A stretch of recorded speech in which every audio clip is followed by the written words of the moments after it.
What if financial freedom wasn't just for millionaires, tech bros, or the ultra-disciplined few? What if it was for you, right here, right now, with the life you have and the paycheck you already earn? In the Fire Planner, Michael Quan cracks open the door to a future where your time is your own, your money works for you, and your goals aren't someday dreams. They're part of a real, actionable plan. This isn't a fantasy, it's a framework. Whether you want to quit your job, travel the world, or just stop living paycheck to paycheck, this book gives you the mindset and map to do it. No gatekeeping, no jargon, no shame, just tools that work. If we haven't met yet, hi, I'm Shannon, your Barefoot Librarian. After years as a librarian and English teacher with a master's degree in education, I've read a lot of nonfiction. And let's be honest, money books can be some of the worst offenders when it comes to making simple things feel complicated. But the Fire Planner hits differently. Michael Quan takes the bold, buzzy concept of FIRE, financial independence, retire early, and breaks it down in a way that's clear, inclusive, and surprisingly doable. I'll admit, when I first heard of FIRE, I thought it wasn't for me. Too extreme, too rigid, and too focused on spreadsheets and early retirement fantasies that just didn't match my reality. But Quan's approach is different. It's approachable, encouraging, and realistic. Whether you're new to FIRE or you've spent hours diving into Reddit threads, this book gives you both the mindset shifts and practical steps you need to design a life with more freedom and purpose on your own terms. My husband and I actually read the Fire Planner together when we were engaged before we combined our finances. And honestly, it set us up in the best way possible. It gave us a shared vision, a common language, and a sense of excitement about what was possible. It made us dream bigger, plan better, and talk more openly about money than we ever had before. The book helped us shift from being two individuals with separate financial goals to becoming a team with a unified vision for our future. A vision where financial independence wasn't a distant dream, but an active plan. In today's post, we are deep diving into all 6 chapters of the Fire Planner, breaking down key insights, real-life strategies, and why I think this book is one of the best starting points for couples, singles, or anyone ready to get serious about financial independence. Let's get into it. Chapter 1, Introduction to FIRE. FIRE stands for Financial Independence, Retire Early, but it's really about so much more than just those words. At its core, FIRE is about creating a lifestyle where your time is yours to control. It's about building the financial freedom that allows you to live on your terms. Whether that means retiring early, taking on passion projects, traveling, or simply having the peace of mind that comes from not living paycheck to paycheck. What makes a FIRE so appealing is that it's not reserved for high earners or tech professionals. Anyone can pursue it, no matter your current salary or job. The idea is to become intentional with your money. Prioritize saving and investing wisely, and then watch your wealth start working for you. It's about designing a life you love with freedom at the center. Quan argues that readers should consider pursuing FIRE simply because it gives you the power to make choices. It's not just about stopping work, it's about freeing yourself from financial stress and having more flexibility in how you spend your time. With FIRE, your money supports the life you want to live rather than dictating what you can or can't do. What's incredible about FIRE is that it's accessible to everyone. You don't need to be a millionaire and you don't need a huge salary to make it work. It's more about being intentional with what you do have, making strategic decisions about how to save, invest, and spend. Whether you're just starting out or you've been working for years, there's always room to make small changes that will have a big impact on your financial future. And when you start, those small shifts add up over time.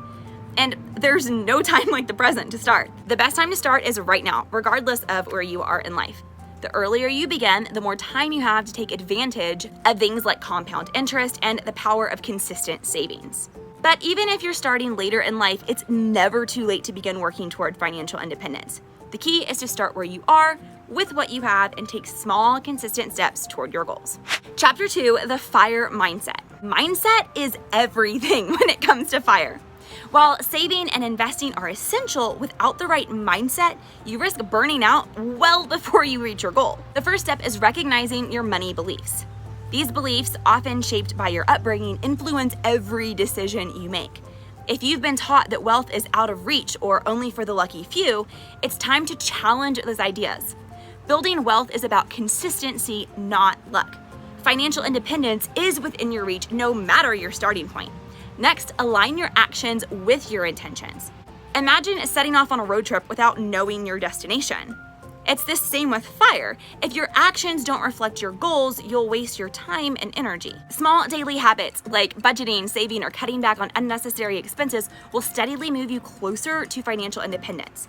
It's about making intentional decisions that support your goals.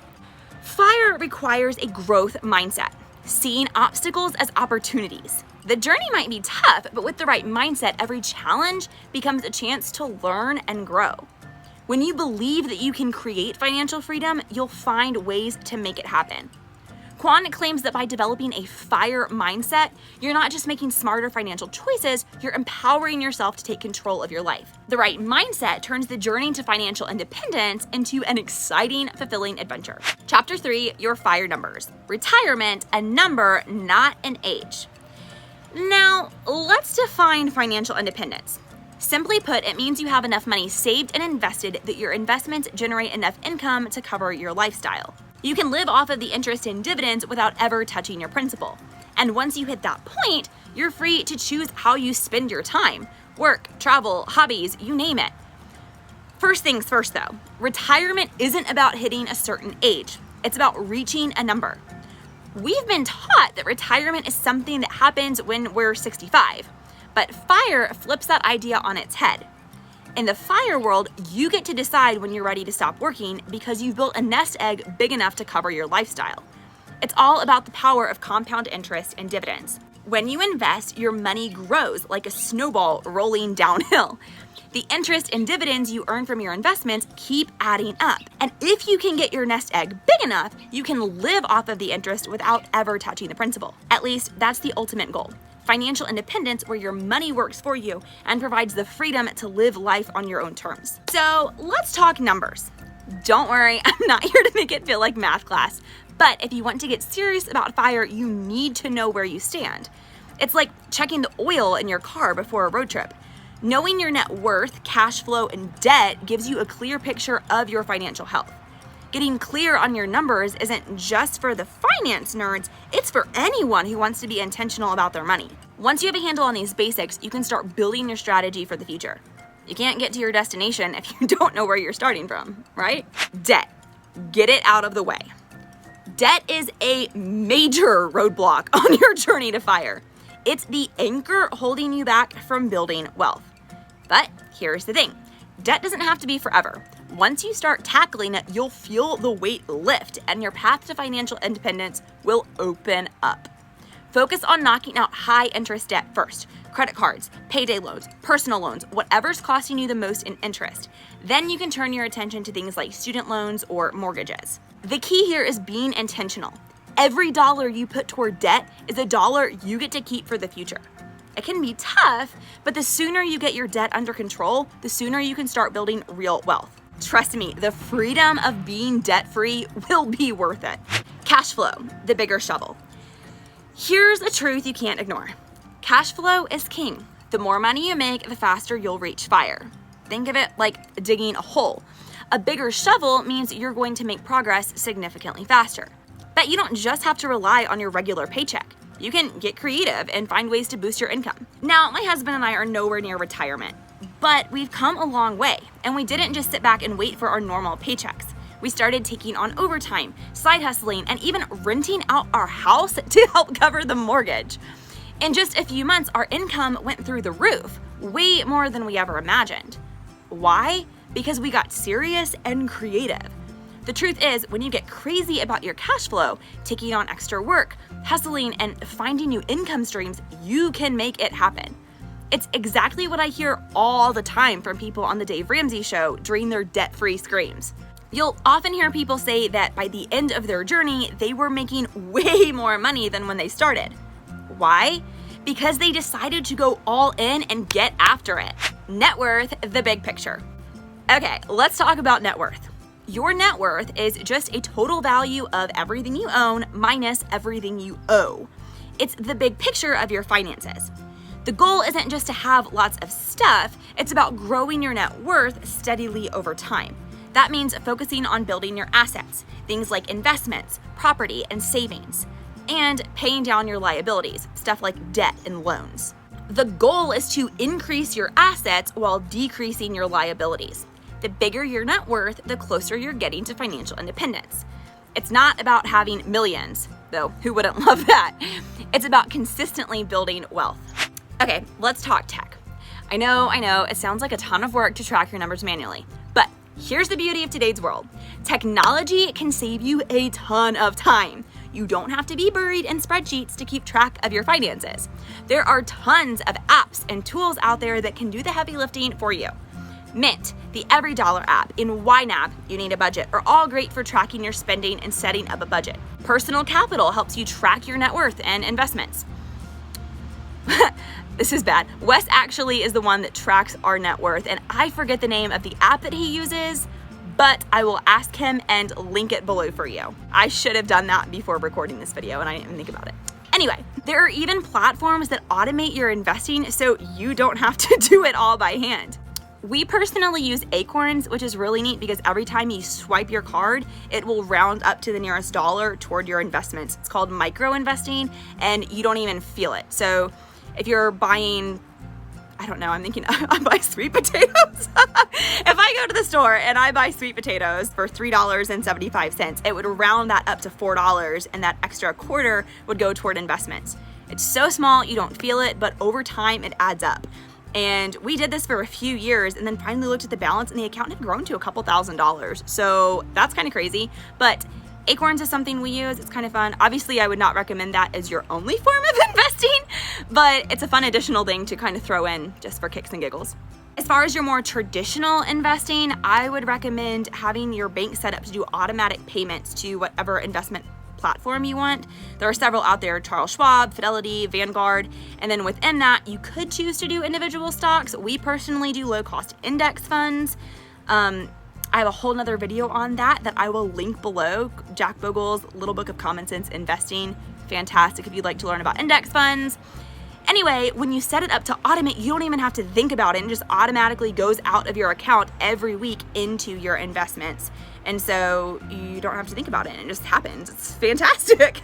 The goal here is to free up your time so you can focus on what really matters: growing your wealth and working toward your FIRE number, while still getting to spend time with your family and doing the things that matter most to you.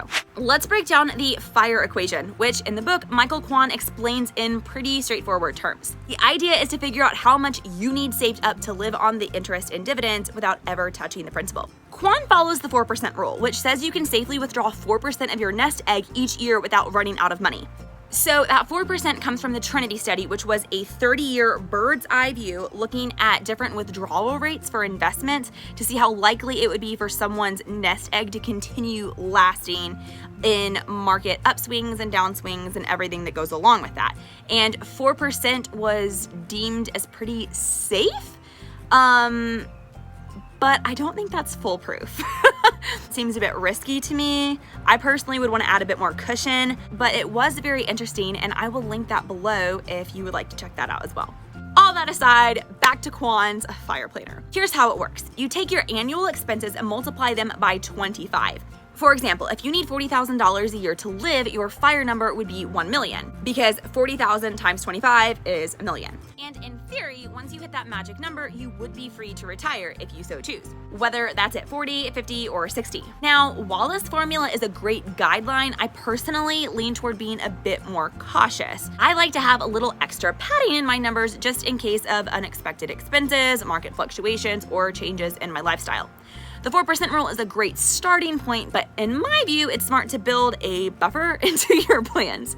And while we're on this subject, let's dive deeper into the variations of FIRE and how different approaches might work better for you, depending on your goals and risk tolerance. Here's where things get fun.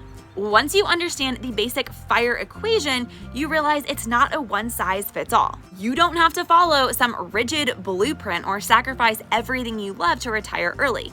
The truth is, there's more than one way to do FIRE, and the version you choose depends on how you want to live in retirement, not just how you save to get there. Think of these types as lifestyle preferences for your post-FIRE life. How much do you want to spend? How much freedom do you want? Do you see yourself living simply or splurging a little? Let's break it down. Lean FIRE. This is the minimalist version of financial independence. The goal here is to retire early with a super low cost of living. Think tiny home, no car payments, frugal meals, maybe even relocating to a lower cost area. If you can live happily on $25,000 to $30,000 a year, your FIRE number will be much smaller and more attainable than someone needing $70,000 or $80,000 a year. But I also want to offer a little caution here. I've seen this go poorly for some people. A market dip, a surprise medical bill, or a kid heading off to college can completely derail things. And then they're forced to go back to work, sometimes in a rush and not always on their own terms. So while lean FIRE can work, it's not for the faint of heart. That said, some people truly thrive with less. They're content. They live simply, and for them, lean FIRE does work. It really just comes down to the lifestyle you want to have. A homebody in Mississippi is going to need a lot less to feel satisfied than a travel bug from downtown Chicago. Fat FIRE. On the opposite end of the spectrum, Fat FIRE is for those who want more comfort, cushion, or luxury in retirement. This might mean traveling often, eating out regularly, owning a larger home, or simply enjoying a bit more breathing room. It requires a bigger nest egg to fund that lifestyle, but it also gives you more margin. Fat FIRE is great for those who don't want to compromise on quality of life once they hit retirement, especially high earners who can save aggressively now. Barista FIRE. This one's a hybrid. You've saved enough that you don't need full-time work, but you're not ready or willing to stop working entirely. Instead, you take a part-time job, a passion project, or a gig that covers some expenses and maybe even offers benefits while your investments continue to grow in the background. This is also sometimes indelicately called FU money. I don't mean to be crass, that's actually the term that is used. And it's basically just the freedom to leave a job that's no longer serving you so that you can pivot to something better even if it pays less. You're not relying on your 9 to 5 to survive anymore. And that flexibility, it's life-changing. Barista FIRE lets you make that shift before full retirement. You get to breathe, regroup, and pursue work you actually enjoy without stressing over your future. My dad has been successfully living Barista FIRE for about the last 5 years, and he really likes it. He enjoys working a part-time job that he's passionate about and spends the rest of his time relaxing and living his best life. Coast FIRE. This one is very popular. Coast FIRE is all about early momentum. If you save and invest aggressively in your 20s and 30s, you can hit a point where you no longer need to contribute to your retirement accounts at all, because compound interest will carry you the rest of the way while you can live your life and it just happens in the background. You would still need to work to cover your day-to-day expenses, but retirement is handled and you don't have to think about it anymore. That means you can downshift, switch careers, take more time off, more vacations, or just have less financial pressure in the here and now. Coast FIRE does not mean you're retired yet, it just means your future self is already taken care of once you hit that traditional retirement age. So in Coast FIRE, you get to coast and live more intentionally in the present. Side note, the equation I mentioned earlier that Quan talks about in the book of 25 years times whatever that desired salary is for retirement comes back to that 4% rule. So if you're wanting to do lean FIRE, you wouldn't need to do 25 times that. You might do 22 or 23.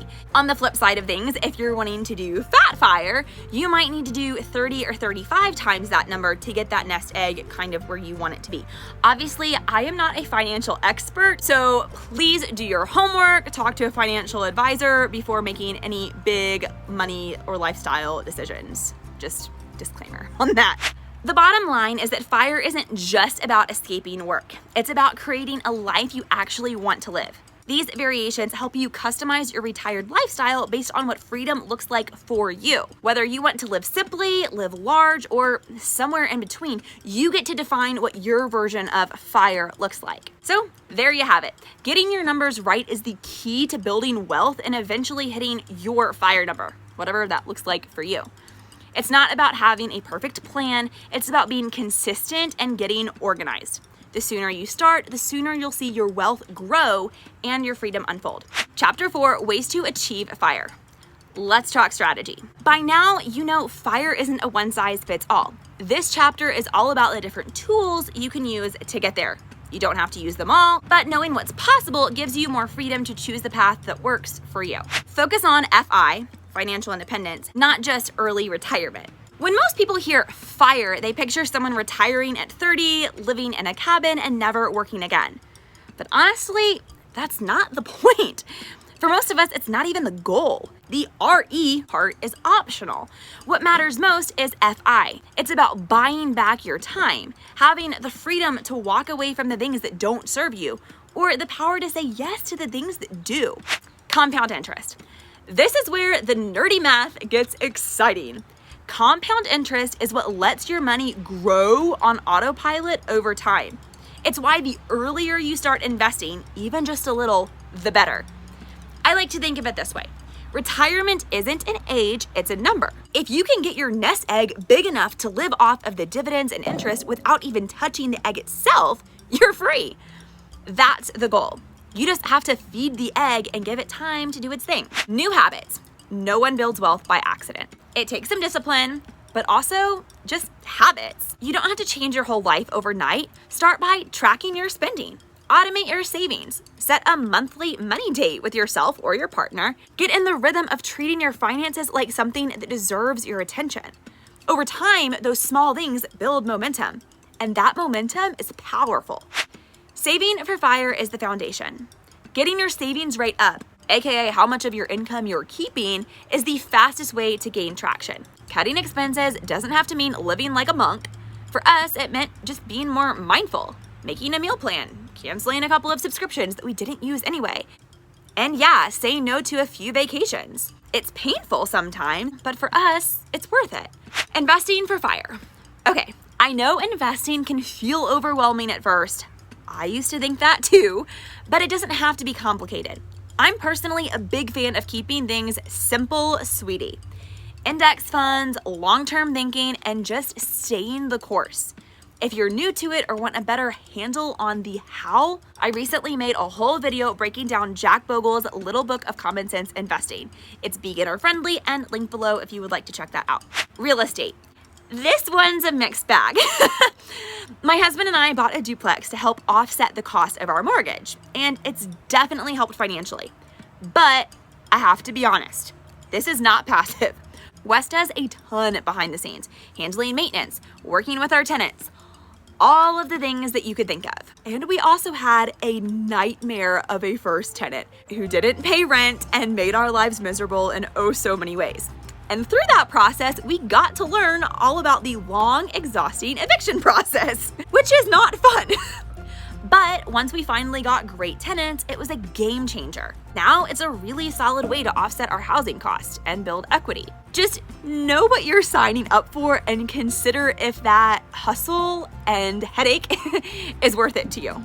Entrepreneurship for FIRE. Starting something on the side, whether it's a business, freelance work, or a product, can accelerate your FIRE journey like crazy. It doesn't have to be huge or flashy, but when you find a way to serve people and make extra income doing it, that extra cash can fast track your goals. The trick is to not let your lifestyle inflate with the income. Use that margin for investing, saving, or buying back your time. You don't have to do it all, but when you zoom out, you start to realize you have way more options than you thought. You're not stuck, you're building freedom one small decision at a time. Chapter 5, design your FIRE plan. Okay, now it's time to bring it all together. You have the mindset, you've crushed the numbers, you've explored the different FIRE styles and strategies. So now what? Let's begin at the end. As a teacher, one of the first things we learned in college was how to curriculum map. A fancy way of saying start with the end goal and then work backwards to make sure your students have everything they need to get there. We look at what they need to know or do by the end of the semester and then reverse engineer every lesson to build toward that outcome. That same principle applies beautifully here. That dream life you've been picturing, the freedom, the flexibility, the No thanks, I'm good energy when someone tries to offer you a job you don't want, that life comes with a price tag. So we start there. Once you know what you're aiming for, your version of FIRE, you can reverse engineer your plan. In the Fire Planner, Michael Quan walks you through how to outline your strategy, track your milestones, and map out the checkpoints where you'll be able to pause, celebrate, and recalibrate. Because let's be honest, this is not an overnight kind of goal. It will take time, intention, and serious consistency. The best part? Your plan doesn't have to look like anyone else's. Maybe you're focused on Coast Fire while your kids are young and you want more time with them. Maybe you just want barista fire money so you can leave a toxic job and breathe again. It's your plan, your life. You get to shape it however you want. Quan also talks about something I think is really important: taking massive action. There's a point where you've done enough planning and reading and vision boarding. At that point, you need to make a move. Make a budget. Open the investment account. Start the side hustle. Have the hard money conversations with your partner and yourself. Momentum builds when you take that first uncomfortable step. And finally, there's the power of adjusting as you go. Life will throw curveballs. The market will shift. You might decide you want something different, and that's okay. A solid fire plan isn't rigid. It's resilient. You revisit it, refine it, and stay aligned with what freedom looks like for you in this season. This chapter isn't about making the perfect plan. It's about making a real one that fits your life, your goals, and your values. One that can evolve with you. You don't need a flawless roadmap. You just need to start walking. Chapter 6, you're on fire. Now what? This is all about life after fire. The purpose, passion, and possibilities. So, what happens after you hit your fire number? Honestly, Wes and I are not there yet, but we like to dream about it. And the more I read, listen, and learn, the more I realize fire isn't really a finish line. It's more like a door. Once you reach financial independence, you open up a whole new world of options. This chapter gives a little glimpse of what life could look like once you've bought back your time. Some people dive into passion projects or start creative businesses just for fun. Others travel the world, slow down to soak up more family time, or invest in causes they deeply care about. Some find themselves itching to work again, but this time completely on their own terms. I love that Michael Quan doesn't paint a one-size-fits-all picture. He invites the reader to think about purpose. What do you actually want your days to look like when you no longer need to trade time for money? It's inspiring and a little sobering too, because I can totally see how if someone didn't, or at least think about what they want their post-fire life to look like, it would be very easy to feel a little aimless. And while we are very much in the build and grow phase of our fire journey, it's helpful to pause and ask, what's the deeper why behind our hustle? What kind of freedom are we working toward? What kind of life do we want to create? Because here's the truth. The freedom fire gives you to rest, create, to serve, to play, it isn't about money. It's about time. And if we're not intentional, we can miss the beauty of the journey while chasing the destination. So as we work toward our goals, the intention is always to stay mindful and living with purpose now, all along the way. To celebrate small wins, to build rhythms we love, to stay connected to what matters most, all along the way. All right, that's a wrap. Whether you're just dipping your toes into the fire waters or already sprinting toward financial independence, I hope this breakdown helped you feel a little more equipped and a lot more inspired. Remember, you don't have to do it all overnight. Just take the next step. Fire isn't about being perfect, it's about being intentional. And as always, the book is linked below if you would like to check it out for yourself. I have loved how interactive it is, and it even has like little journal spots and stuff where you can write and brainstorm, which I think is super fun. In my opinion, the prompts really help you put your own plan into action and make it very unique for yourself. So obviously I highly recommend it. Also, I would love to hear your thoughts about what part of fire most excites you, or maybe what feels a little overwhelming. Leave a comment below, and don't forget, the journey is a whole lot better when we don't do it alone. That's all for now. Take care, stay curious, and I'll see you next time.